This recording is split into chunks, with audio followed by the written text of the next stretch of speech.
নমস্কার বন্ধুরা, আমি সায়নী। তোমাদের সবাইকে স্বাগত জানাই লিভিং উইথ সায়নীর আরও একটি নতুন পর্বে। বন্ধুরা, সামনেই আসতে চলেছে মহাশিবরাত্রি।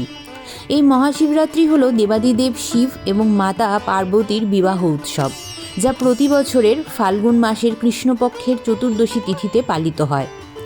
অন্ধকার ও অজ্ঞানতা দূর করে আধ্যাত্মিক আলোর বর্তিকা হিসেবে পালিত হয় এই দিনটি।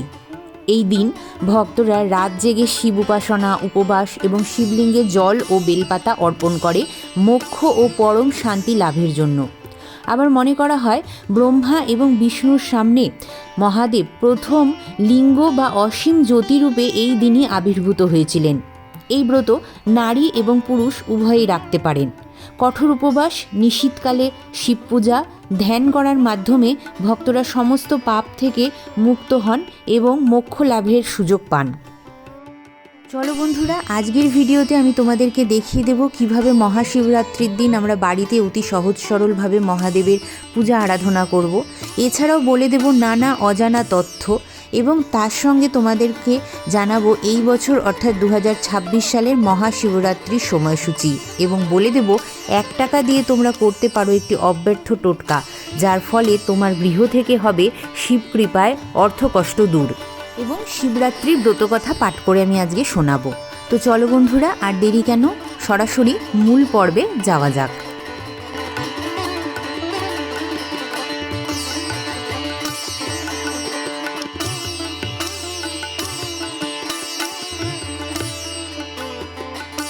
শিবরাত্রি রাত্রিকালীন পুজো, তাই আমরা স্নান সেরে শুদ্ধ বস্ত্রে ঠাকুর মন্দিরে এসে আগে আচমন করব। হাতে নিচ্ছি গঙ্গা জল, বলবো তদ্বিষ্ণু পরমং পদম সদা পশ্যন্তি সুরয় দিবিব চক্ষুরাতম ওম বিষ্ণু ওম বিষ্ণু ওম বিষ্ণু। এরপরে হাতটিকে আবারও একবার একটু গঙ্গা জল দিয়ে ধুয়ে বিষ্ণু স্মরণ করে নেব। বলবো অপবিত্র পবিত্র বা সর্বাবস্থাং গত পিবা যৎসরেত পুণ্ডরীকাক্ষ সবাহ্য অভ্যন্তর সূচি নম সূচি নম সূচি নম সূচি। এই বছর মহাশিবরাত্রি পড়েছে 15ই ফেব্রুয়ারি 2024, বাংলার 2রা ফাল্গুন 1432 রবিবার। চতুর্দশী তিথি শুরু হচ্ছে 15ই ফেব্রুয়ারি রবিবার অপরাহ্ন 4:49 থেকে এবং তা স্থায়ী হবে পরের দিন সন্ধ্যা ঘন্টা 5:33 পর্যন্ত। আমি এখানে উত্তর দিকে একটি জলচৌকি পেতেছি এবং তার উপরে সাদা রঙের কাপড় দ্বারা একটি আসন প্রস্তুত করেছি। মহাদেব যেহেতু সদাশিব আদিযোগী, তাই তার বসার আসনটি অবশ্যই সাদা রঙের কাপড়ের দ্বারাই আবৃত থাকা উচিত। এছাড়াও তোমরা মন্দিরের ভেতরেও এই পূজাবিধিটি সম্পন্ন করতে পারো। গঙ্গা জল ছিটিয়ে নিলাম আর কিছুটা ফুলের পাপড়ি দিয়ে আমি আসনকে প্রস্তুত করে নিলাম। আমার কাছে দেবাদিদেব মহাদেবের যে লিঙ্গটি আছে আমি তাতেই আজকে পূজাবিধি সম্পন্ন করে দেখাবো, আর আমার কাছে একটি মূর্তিও আছে, তো আমি দুটিতেই পূজাবিধি সম্পন্ন করব। প্রথমেই আমি একটু শ্বেত চন্দন বেটে নিচ্ছি, কেন কি মহাদেবের পুজোতে শ্বেত চন্দনের বিশেষভাবে ব্যবহার হয়ে থাকে। এরপর আমি একটি তামার পাত্র এখানে নিয়েছি, এটা আমার স্নান পাত্র। তোমাদের কাছে যদি তামার পাত্র না থাকে, যে পাত্র থাকবে তাতেই তুমি স্নানের বিধি সম্পন্ন করাতে পারো। এর উপরে আমি শ্বেত চন্দন দিয়ে একটি ওম চিহ্ন অঙ্কন করছি। তোমরা এটা অষ্টগন্ধা চন্দন দিয়েও করতে পারো, আর তার উপরে রাখছি একটি বিল্লপত্র। এরপর মহাদেবের কাছ থেকে আমি অনুমতি চেয়ে নিচ্ছি তার স্নানের বিধি শুরু করব তার জন্য।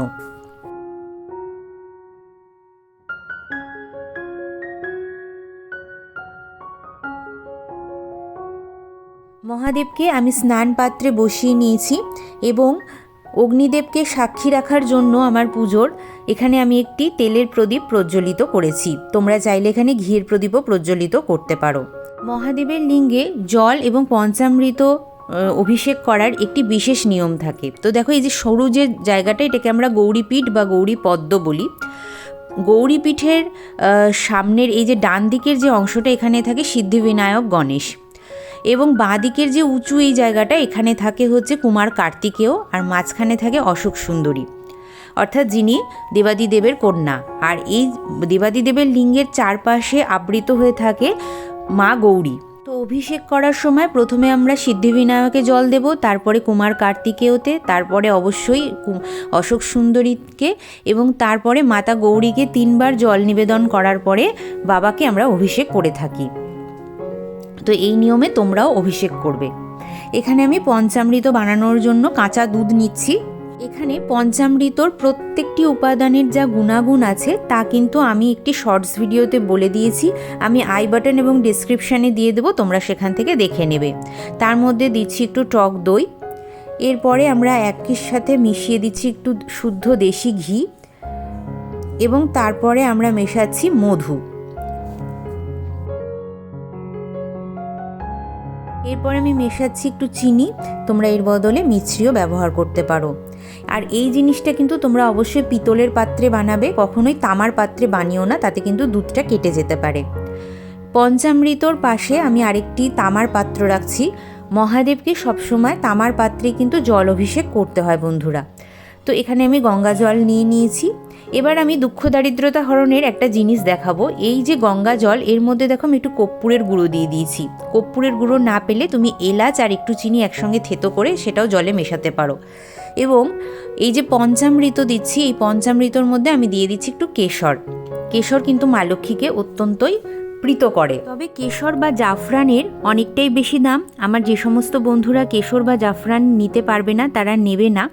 তারা এই গঙ্গা জলের মধ্যে হয় কর্পূরের গুঁড়ো একটু মিশিয়ে দেবে, আর কর্পূরের গুঁড়োও যদি তোমাদের জোগাড় করতে খুব কষ্ট হয়, মানে সেটা যদি একটু তোমাদের কাছে ব্যয়বহুল হয়ে যায়, তাহলে একটা এলাচ আর কিছুটা চিনি একসঙ্গে থেতো করে জলের মধ্যে দেবে।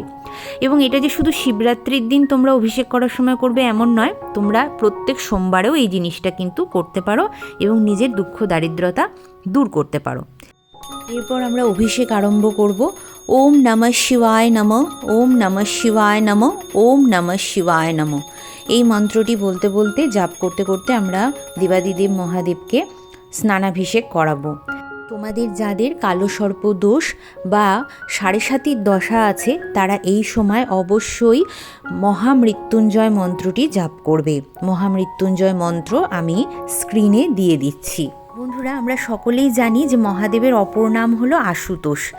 আশু অর্থাৎ অল্প এবং তোষ অর্থাৎ তুষ্ট, অর্থাৎ যেই দেবতা অল্পেই তুষ্ট।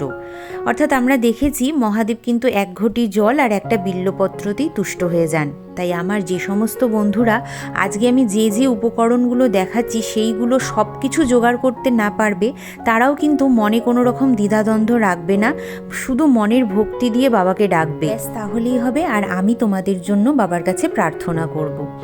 এরপরে ওম নমঃ শিবায় নমঃ, ওম নমঃ শিবায় নমঃ, ওম নমঃ শিবায় নমঃ এই মন্ত্রটি বলতে বলতে দেবাদিদেবকে শ্বেত চন্দনের তিলক আমি করে দিচ্ছি।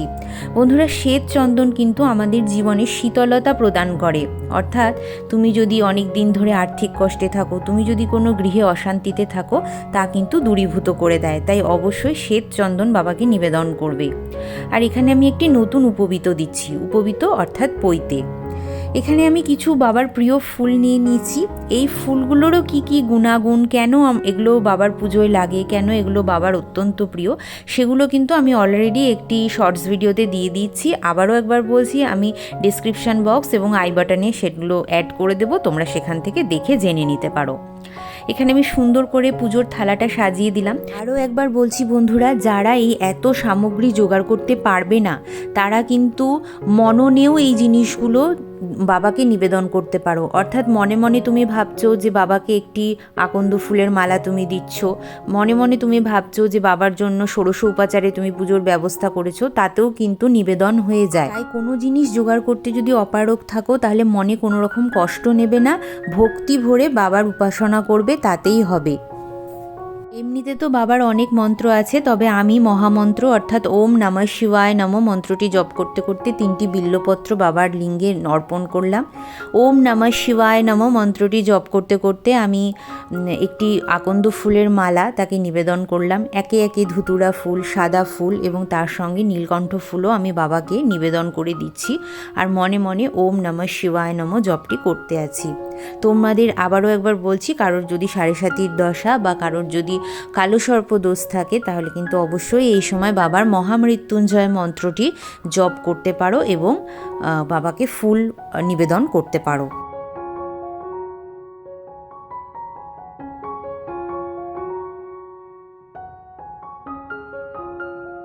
দীর্ঘায়ু কামনায় আমরা দূর্বা নিবেদন করছি। তোমরা 1টি, 7টি, 5টি দূর্বা নিবেদন করতে পারো বাবাকে।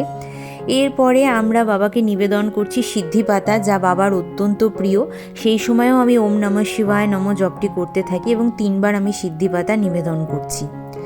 এরপর আমরা যেটা নিবেদন করব, এই দেখো অক্ষত বা গোটা আতপ চাল নিয়েছি। এটা কম হতে পারে, কিন্তু অক্ষত যেন হয় সেটাও আমরা ওম নমঃ শিবায় নম জপ করতে করতে দিচ্ছি, কেন এতে মা লক্ষ্মী অত্যন্ত তুষ্টা হন এবং গৃহে যদি কোনো আর্থিক কষ্ট থাকে সেটাও কিন্তু দূরীভূত হয়ে যায়। এবার আমি ধুতুরা ফল নিবেদন করে দিলাম, আর আমার যে মূর্তিটা আছে, যাকে আমি রুদ্রাক্ষের মালা নিবেদন করেছি, তাকেও কিন্তু আমি ওম নমঃ শিবায় নম জপ করতে করতে ফুল এবং বিল্লপত্র দিয়ে দিচ্ছি। তো আমি এই মূর্তিতেও 3বার করে বাবাকে দিই। এরপরে আমরা প্রণাম মন্ত্রটি পাঠ করে নেব। ওম নমঃ শিবায় শান্তায় কারণত্রয় হে তবে নিবেদয়ামি তৎমানাৎ তং গতি পরমেশ্বর। এই মন্ত্রটি বলে আমি বাবাকে প্রণাম জানিয়ে নিচ্ছি। এরপর দেখো আমি কয়েকটি জিনিস নিয়েছি, আর এখনই করব আমি সেই আর্থিক টোটকা। এখানে দেখো 1 টাকার কয়েন নিয়েছি, আর এই লবঙ্গটা দেখো একদম ফুল শুদ্ধ একটা লবঙ্গ আমি নিয়েছি। আর এখানে 2 ধরনের আমি কাপড় নিয়েছি, একটা হচ্ছে সাদা রঙের একটা চেলি, আর একটা হচ্ছে লাল রঙের চেলি। এর বদলে তোমরা শালুর কাপড়ও নিতে পারো, কিন্তু রঙটা যেন এই ধরনেরই থাকে। এই যে ক্রিয়াটি, এটি টানা 21 দিন করতে হবে। কারোর যদি কোনো অসুবিধা থাকে সে 11 দিনও করতে পারো, তবে সর্বোত্তম হয় যদি শিবরাত্রি থেকে তুমি টানা 21 দিন এই ক্রিয়াটি করো। এটা তুমি শিবরাত্রির সন্ধেবেলা থেকে শুরু করে প্রতিদিন সন্ধেবেলা এটা করতে হবে, এবং এই যে ক্রিয়াটি, এটি মাঝখানে কিন্তু বাদ দেওয়া চলবে না। তো কি করতে হবে, 1 টাকার তো আমাদের বাড়িতে থাকেই, আর এই লবঙ্গও থাকে। তো এই টাকার উপরে এরকমভাবে লবঙ্গটা নেবে, নিয়ে তুমি তোমার মনের যে কথা আছে, মানে তোমার যে দুঃখ দারিদ্রতা চলছে, সেটা মহাদেবকে জানাবে এবং সেটা নাশ করতে তুমি মহাদেবকে বলবে, এবং সেই পাটার উপরে এই যে ফুল শুদ্ধ লবঙ্গ আর কয়েনটা রেখে দেবে। এরপর পুজো শেষ হওয়ার পরে এই টাকাটি তুমি সাদা কাপড়ের মধ্যে, আর এই লবঙ্গটি তুমি লাল কাপড়ের মধ্যে বেঁধে তোমার আলমারির যে লকারে সেখানে রেখে দেবে, এবং প্রতিদিনকার টাকা এবং প্রতিদিনকার লবঙ্গ আলাদা আলাদা 2টো কাপড়ের মধ্যে ভরবে। লবঙ্গ যাবে লাল কাপড়ের উপর, আর এই সাদা কাপড়টার মধ্যে থাকবে টাকাটা। এবার একটা কথা বলি, কেউ যদি সাদা কাপড়টা না পাও, নেবে না, শুধু টাকাটা তুমি তোমার আলমারিতে রাখবে, কিন্তু লাল কাপড়টা কিন্তু নিতেই হবে, যেটার মধ্যে তুমি লবঙ্গটা বেঁধে রাখবে।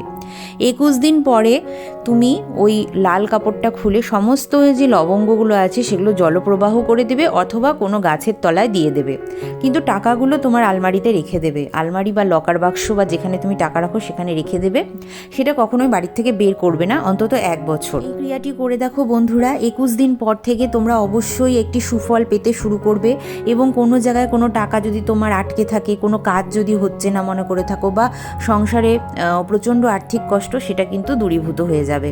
এরপর আমরা সকলেই জানি কিছু ফল আমাদেরকে নিবেদন করতে হয়।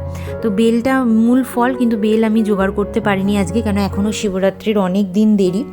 তো এখানে আমি 3 রকমের ফল নিচ্ছি, আর এখানে দেখো কুলটা কিন্তু অবশ্যই নিবেদন করবে বন্ধুরা। কুল নিবেদন এই জন্যই করা হয় যাতে অনন্ত কুল বা কাল ধরে আমাদের নাম এই পৃথিবীতে থেকে যায়, মানে তোমার মৃত্যুর পরেও যেন মানুষ তোমাকে কর্মের দ্বারা চেনে, সেই জন্য কুল নিবেদন করা হয়। তোমরা অনেকেই জিজ্ঞেস করো যে এই ফলগুলো আবার আমরা ফেরত নিয়ে আসবো নাকি বাড়িতে। না বন্ধুরা, শিব ঠাকুর কিন্তু সবসময় বৈরাগ্য এবং ত্যাগের প্রতীক, তাই তুমি যা ফল নিবেদন করে দিচ্ছ সেগুলো আর বাড়িতে কখনোই ফেরত নিয়ে আসবে না, ওটা মন্দিরেই রেখে দিয়ে আসবে। বাড়িতে পুজো করলে সেটা পরের দিন জলে দিয়ে দিতে পারো, অথবা কোনো বালক বা ব্রাহ্মণকে দিয়ে দিতে পারো।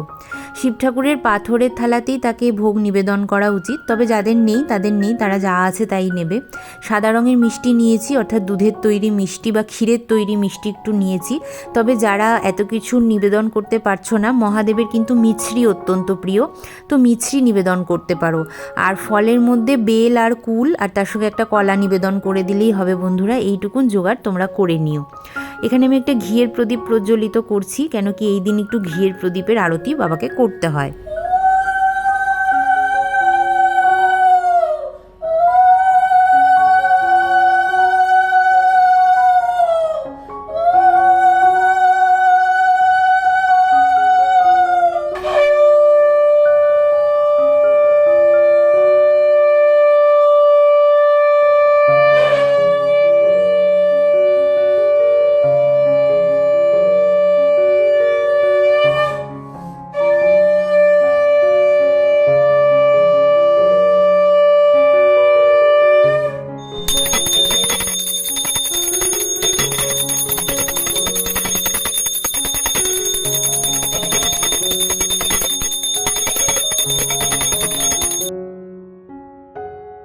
এরপর আমরা এই বছরের পাঁজি নেব। এর মধ্যে আছে ব্রতকথা, তোমরা চাইলে মেয়েদের ব্রতকথা থেকেও ব্রতকথাটি পাঠ করতে পারো। আর এই যে দেখো শিবরাত্রির ব্রতকথা, হাতে এই সময় আমাদেরকে নিতে হবে একটা ফুল আর বিল্বপত্র। এরপর আমরা এই ব্রতকথাটি পাঠ করব। বহুকাল আগে বারাণসীতে একটি ব্যাধ ছিল। দিনরাত সে শুধু জীব হত্যা করত। একদিন ব্যাধ শিকার করতে গিয়ে অনেক পশু পাখি মেরে সন্ধ্যা ঘনিয়ে আসতেই বাড়ির দিকে রওনা হলো। কিছুটা এগোতেই রাত্রি হয়ে গেল। অন্ধকার রাত্রি, পথ দেখা যায় না। সে তখন এক গাছের নিচে আশ্রয় নিল। কিন্তু গভীর জঙ্গলে হিংস্র জন্তু জানোয়ারের ডাক শুনে সে ভয়ে একটা গাছের ডালে উঠল এবং সেই ডালে মাংসের ঝোলাটা বেঁধে রাখল। গাছটি ছিল বেল গাছ, গাছের নিচে ছিল শিবলিঙ্গ। ব্যাধ গাছে বসে নড়াচড়া করতেই শিশিরে ভেজা একটি বেলপাতা খসে পড়ল সেই শিবলিঙ্গের মাথায়। সেই দিন ছিল শিব চতুর্দশী। ব্যাধ ছিলেন উপবাসী, তাই শিবের মাথায় বেলপাতা পড়তেই শিব সন্তুষ্ট হয়ে গেল। ব্যাধ কিছুই জানতো না, তবু তার শিব চতুর্দশীর ব্রতের ফল লাভ হলো। সকালে ব্যাধ বাড়ি ফিরে এলো। সবাই তার জন্য ভাবছিল। ব্যাধ ফিরে আসতেই তার বউ তাকে খেতে দিল। এমন সময় একদিন অতিথি এলো তার ঘরে। ব্যাধ কী ভেবে তার খাবারগুলি অতিথিকে খেতে দিল, তাতে তার পারণের ফলও লাভ হলো। কিছুদিন বাদে ব্যাধ অসুস্থ হয়ে মারা গেল। যমদূত তাকে নিয়ে যাবার জন্য এলো। এমন সময় সেখানে শিবদূতেরাও এলো। দুজনের মধ্যে যুদ্ধ বেঁধে গেল। যমদূত হেরে গেল। শিবদূতরা ব্যাধকে কৈলাসে নিয়ে এলো। যমদূত তাদের পেছন পেছন ধাওয়া করলো। কৈলাসের দ্বারে নন্দী পাহারায় ছিল। সে যমদূতদের কাছে ব্যাধের শিবরাত্রির কথা বলল। সব শুনে যমদূতেরা ফিরে গিয়ে যমকে সব জানালো। যম বলল, হ্যাঁ, যে শিব বা বিষ্ণুর ভক্ত আর যে শিব চতুর্দশীর ব্রত করে এবং যে বারাণসী ধামে মারা যায়, তার উপরে আমার কোনো অধিকার থাকে না। তারপর এই ব্রতের কথা চারিদিকে প্রচার হলো। অথ শিবরাত্রির ব্রত কথা সমাপ্ত। এরপর তোমার হাতে থাকা ফুল আর বিল্বপত্র তুমি শিবলিঙ্গে নিবেদন করবে অথবা শিব মূর্তিতে নিবেদন করবে। তারপরে তুমি তোমার মনস্কামনা শিব ঠাকুরকে জানিয়ে নেবে। কিছু প্রণামী দিতে হয় বন্ধুরা এই সময়। আমি এখানে 25 টাকা দিচ্ছি, তোমরা 21 টাকা দিতে পারো, 101 টাকা দিতে পারো, 501 টাকা দিতে পারো, অথবা 11 টাকা বা 5 টাকাও দিতে পারো। তো দেখো আমি শিবলিঙ্গে ছুঁয়ে কিন্তু নিবেদন করে দিলাম। এখানে একটা কথা বলি, যে ফলগুলো নিবেদন করবে সেগুলো কিন্তু শিবলিঙ্গে ছুঁয়ে নিবেদন করবে এবং এই পাটাটার মধ্যেই রাখার চেষ্টা করবে, এবং মন্দিরে পুজো করলে ঘরের মন্দিরেও রাখার চেষ্টা করবে। এই যে দক্ষিণা এবং যে ফলগুলো আছে, পরের দিন কি করতে হবে সেটা আমি পারণের বিধিতে তোমাদেরকে বলে দেব। আর আমার এখানে পাটাটা খুব ছোট, যার জন্য আমি এখানে ফলগুলো রাখলাম না, নিচে আমি একটি থালার মধ্যে সাজিয়ে রেখেছি। সেটাও করতে পারো, কিন্তু অবশ্যই লিঙ্গে কিন্তু ছুঁয়ে নিবেদন করবে। তো চলো বন্ধুরা, এই ছিল আমরা শিবরাত্রির একদম সহজ সরল পূজাবিধি। কেমন লাগলো অতি অবশ্যই আমাকে লিখে জানিও। ভিডিওটি ভালো লাগলে লাইক শেয়ার করতে ভুলো না। যারা আজকে আমাকে নতুন দেখছো তারা প্লিজ আমার চ্যানেলটিকে সাবস্ক্রাইব করে আমার পাশে থেকো, আমার বন্ধু হয়ে যেও। তোমাদের সকলের গৃহে শিব ঠাকুরের কৃপা বর্ষিত হোক, এই কামনা নিয়েই আজকের ভিডিওটি আমি এখানে শেষ করছি।